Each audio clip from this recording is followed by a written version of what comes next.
Welcome back. Zach is back. Hey guys, thank you for coming back for layer 3 of the Vampire Iceberg. Today we've got a pretty good one for you. I'm not going to keep this intro super long, so grab your garlic Texas toast. These are still... Oh my god. Okay.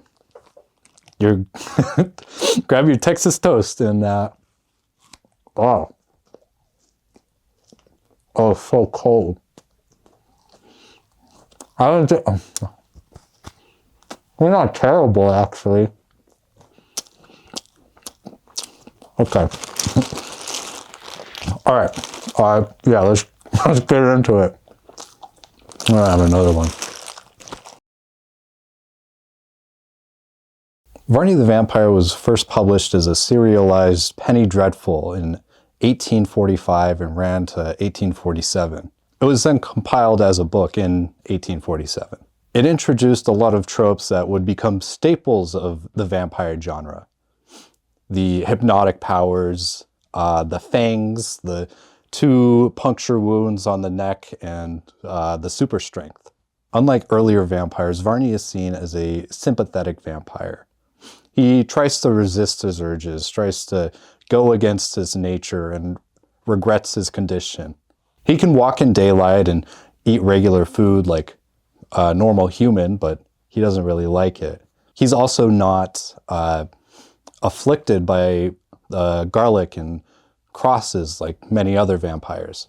Because of the serialization's length, which is about 220 chapters, it allowed for a deeper dive into Varney's psychology. It gave him depth and moral conflict and humanization, and it turns him into just an ordinary villain into more of a tragic anti-hero. Blackula is a 1972 blaxploitation film directed by William Crane. It stars William Marshall as Mamulade, or Blackula. The story follows an 18th century African prince who is turned into a vampire by Count Dracula after he confronts him about the slave trade. Centuries later, he awakens in 1970s LA and hunts for the reincarnation of his lost wife. Visually and tonally, it's a cult classic. It has stylish 70s fashion and a funk soundtrack and very campy but memorable horror sequences. Blackula undoubtedly influenced a lot of other future diverse horror films like Jordan Peele's work. Dark Shadows is an American Gothic soap opera that aired on ABC from June 1966 to April 1971. It produced 1,225 episodes over a 5-year period. The show was actually initially struggling until they decided to introduce a vampire character named Barnabas Collins in April 1967 to boost ratings. They combined the daily soap opera format with gothic horror, vampires, werewolves, ghosts, witches, and even time travel. It actually spawned 2 feature films, one in 1970 and another in 1971. And then eventually got a reboot with the Tim Burton film in 2012. Vampire is an early vampire film from the classic era, directed by Carl Theodor Dreyer. He was an influential figure in both horror and Hollywood history. He directed films such as The Passion of Joan of Arc, which is often cited as being one of the best films of all time. This film uses minimal dialogue and soft focus visuals to create a dreamlike and uncanny horror. It's more psychological dread than gothic theatrics. The story follows an occult-obsessed wanderer who stumbles into a cursed village and uncovers a vampire afflicting a family and must break the curse. Its horror comes from atmosphere, the shadows, the ambiguity, and the uncanny, not from some overt monsters or gore, which helps it stand out even decades later. It's seen today as a milestone bridging silent era horror and more modern psychological vampire cinema. It was actually one of the first sound horror films, though the dialogue is minimal. The Hunger is a British-American horror film directed by Tony Scott, which was released in 1983. It was actually adapted from Whitley Strieber's 1981 novel of the same name. The plot follows an ancient vampire and her longtime lover as they prey on people in modern New York. But the lover begins rapidly aging when her blood no longer sustains him. The film reframes the vampire myth. Horror comes not just from death and fear, but from betrayal, decay, and loss, and existential dread. It's more of a modern and tragic take. It's moody, stylish. It blends horror and romance with a melancholic undertone.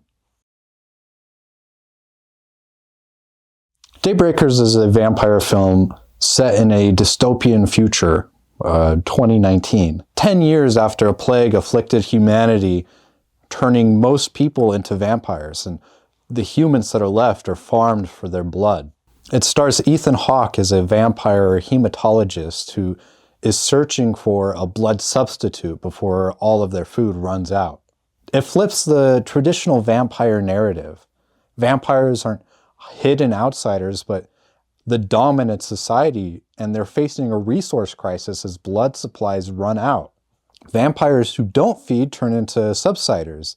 They're feral bat-like creatures. It's a really interesting movie. It uses vampirism as an allegory for resource depletion and addiction and unsustainable societies. It shows what happens when the vampire myth becomes normalized instead of exceptional, and what that world would look like.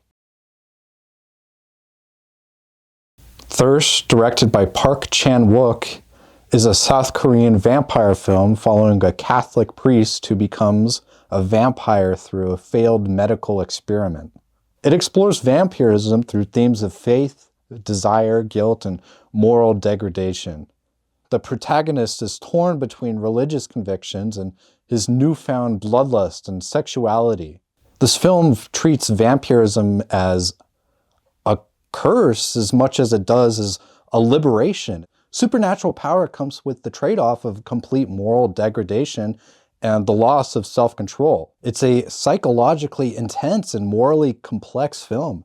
It blends horror with dark drama, with forbidden romance and body horror, and a distinctly Korean cinematic style. It demonstrates how vampire stories can explore religious crisis and human desire through cultural lenses beyond Western Gothic traditions. Near Dark is a 1987 vampire Western horror film directed by Kathryn Bigelow. The plot follows a young Oklahoma man who is turned into a vampire and joins a nomadic group traveling the American Southwest. It portrays vampires as marginalized and nomadic outsiders.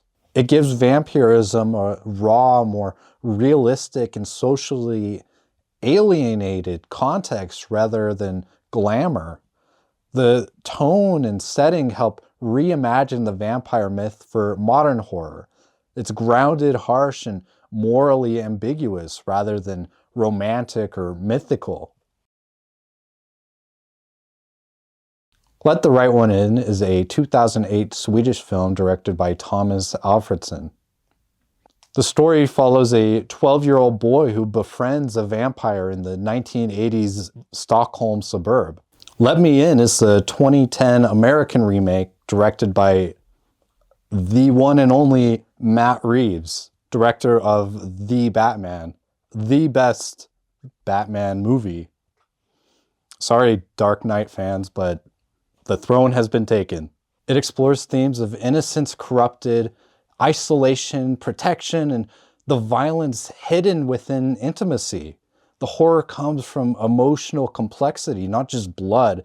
It reframes vampirism into a story about loneliness and moral ambiguity rather than just pure monster tales.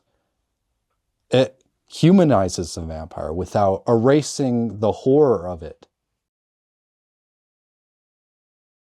A girl walks home alone at night is a unique vampire film. It's a black and white Iranian language vampire western combining horror and art house and cultural styles in a fresh way. The vampire is a lone, enigmatic vampire hero. Vampire hero? I meant anti-hero. Maybe we'll keep that in. I like that term, vampire hero. That's a good one. That's a good term. She roams the night and she targets morally corrupt men. Vampirism becomes a symbol of power and vengeance and her outsider status.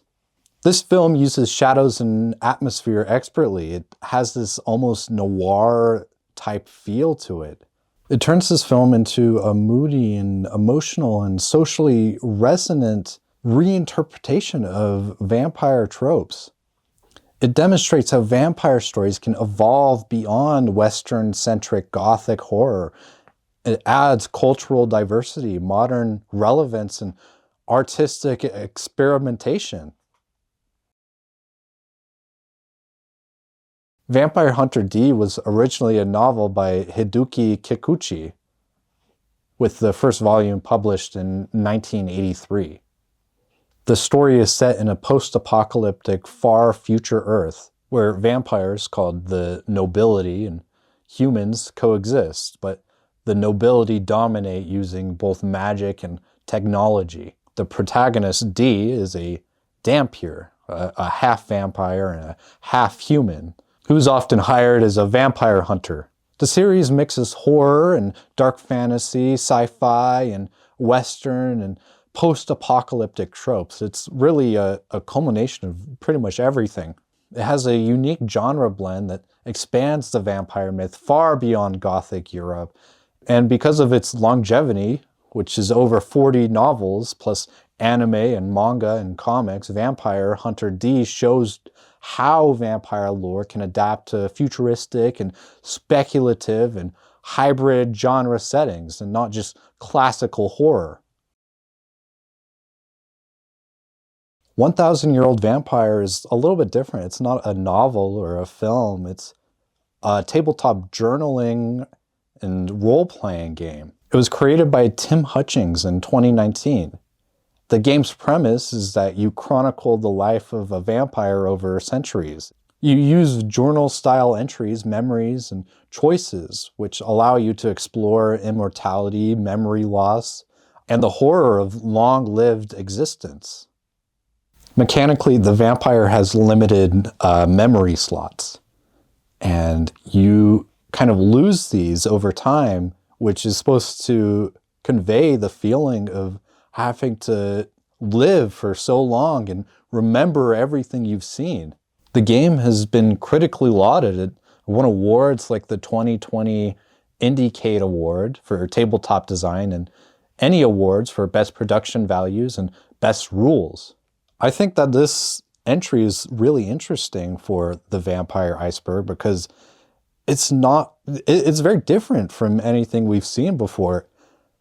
It deals with the burden of living for centuries on end, the memory loss, the loss of loved ones, and just the decay of the self. The original World of Darkness series contains 8 core lines of RPGs that were released from 1991 to 2002. They include Vampire the Masquerade, Werewolf the Apocalypse, Mage the Ascension, Wraith the Oblivion, Changeling the Dreaming, Hunter the Reckoning, Mummy the Resurrection, and Demon the Fallen. It actually had a 2004 reboot series called The Chronicles of Darkness, which consisted of about 11 games. Most of these were derived from the original series. The games in the original series are set in a shared universe, also named the World of Darkness, which is a dark and gothic punk interpretation of the real world. Vampires, mages, and werewolves exist in secrecy, and they influence humanity and clash against each other. Book-accurate Dracula refers to adaptations of the original Bram Stoker novel. Most film adaptations, barring a few, significantly adapt and change the original storyline. Some key differences that are often ignored are that Dracula grows younger as he feeds and that he can walk in the daylight, although he's a bit weakened. The novel is epistolary. It's told through letters and diary entries and newspaper clippings. I think this novel is just a hard thing to adapt. No major adaptations have actually been completely faithful to the source text. The most faithful adaptations I found are, of course, Bram Stoker's Dracula by Francis Ford Coppola, but that does diverge a little bit from the original source, and a 1977 BBC special called Count Dracula. Monster Squad is an American horror comedy film directed by Fred Decker, which released in 1987. It features classic Universal monsters: Dracula, Frankenstein's monster, the Wolfman, the Mummy, and the Gill Man. The plot follows a group of kids who love monster movies but must stop Dracula from obtaining an amulet that controls good and evil. Dracula is portrayed as genuinely menacing and powerful, not campy. He brings real stakes to this family-friendly monster movie. While this movie was a box office failure, it quickly became a cult classic. It cemented the subgenre of kids versus monsters, and it brought this vampire and monster mythology to a new audience in the 80s. Dracula's Guest, written by Bram Stoker, is a short story often associated with Dracula. It was reportedly excised from the original novel, but was then later published after Stoker's death. It's set on Walpurgis Night, which is April 30th for those who don't know. Not me though, because I definitely knew and didn't just learn about Walpurgis Night for this video. It features a traveler who encounters supernatural events on his way to Munich. The story includes vampiric elements, wolves, and a mysterious tomb inscribed Countess Doligen of Gratz. It was published as part of the collection Dracula's Guest and Other Weird Stories. And it's actually debated whether it is actually a Dracula story or if it's something else completely on its own. Tomb of Dracula is a Marvel Comics series that ran for 70 issues from April 1972 to August 1979. It was written primarily by Marv Wolfman with art by Gene Colan. It introduces Blade the Vampire in issue 10 and features Dracula as both a villain and an occasional anti-hero in the Marvel Universe. It's actually one of the few horror comics to survive the 1970s without cancellation. Good Lady Decane is a Victorian short story by Mary Elizabeth Braddon about a young woman hired as a companion to an elderly, wealthy aristocrat. The good lady mysteriously drains life force from her young attendants to maintain her own vitality and youth. They weaken and die while she thrives. The vampire element is medical and scientific rather than supernatural. The Countess actually sneaks into these young women's bedrooms while they sleep and performs blood transfusions. It explores themes of exploitation, class inequality, and the desperate pursuit of youth. It uses vampirism as an allegory for how the wealthy and powerful consume the young and vulnerable. I don't want to get into like adrenochrome territory, but it's kind of in that field already. Carmilla is a Gothic novella by Irish writer Sheridan Le Fanu, published in 1872. It actually predates Bram Stoker's Dracula by 25 years. Set in Styria, Austria, it features a female vampire named Carmilla who preys on a young woman named Laura. It's actually one of the earliest works of vampire fiction with lesbian undertones. It was originally serialized in the Dark Blue magazine and influenced countless later vampire works, including Bram Stoker's Dracula. All right, okay, we got another one. Mr. GDT is back. Cronos is Guillermo del Toro's directorial debut. It's a Mexican vampire film centered on an ancient mechanical device called the Cronos that grants immortality but transforms the users into vampire-like creatures. It stars Federico Lupi and Ron Perlman. The story follows an elderly antiques dealer who discovers the device and becomes younger and stronger, but increasingly monstrous and bloodthirsty. The vampirism manifests as body horror and a tragic addiction. Del Toro's unique visual style is very present here. There's Baroque imagery, insect motifs, and practical effects, and a cultural perspective that brings a fresh interpretation to the vampire mythology. It actually won 9 Ariel Awards, which are basically the Mexican version of the Academy Awards. It won for Best Picture and Best Director. Polidori's The Vampire is a short work of prose fiction written in 1819 by John Williams Polidori. It's actually really interesting how this story came to be. It was originally told by Lord Byron during a competition with Mary Shelley and Lord Byron and Polidori himself. This is actually the same contest that produced the novel Frankenstein. This story is often attributed to Lord Byron, and while he did lay the groundwork, Polidori was the one who actually molded it into a real feasible story. It was first published in the New Monthly magazine, and there it was misattributed to Lord Byron. As vampire, Lord Ruthhaven is more aristocratic. He's more seductive and more socially integrated than folkloric undead. This established the elegant and predatory noble vampire archetype, which is still very common today. It helped to transform vampire stories from folklore and ghost tales to something more gothic and romantic. It laid the groundwork that would be expanded by many other works, including Dracula.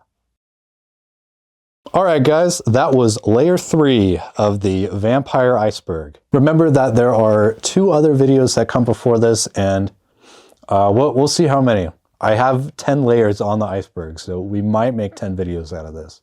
We still have quite a bit more to go, but I want to thank you all for watching this video and giving support to this entire series. I'm always so happy when I can put another one of these out. Honestly, it's really fun for me to make, and it seems like you guys are really enjoying them, so I'm going to keep doing it. Again, thanks for watching. You know what to do. Like, comment, subscribe. I don't have any like cool thing to help you comment. Okay, I'm rambling. Thanks for watching. Bye.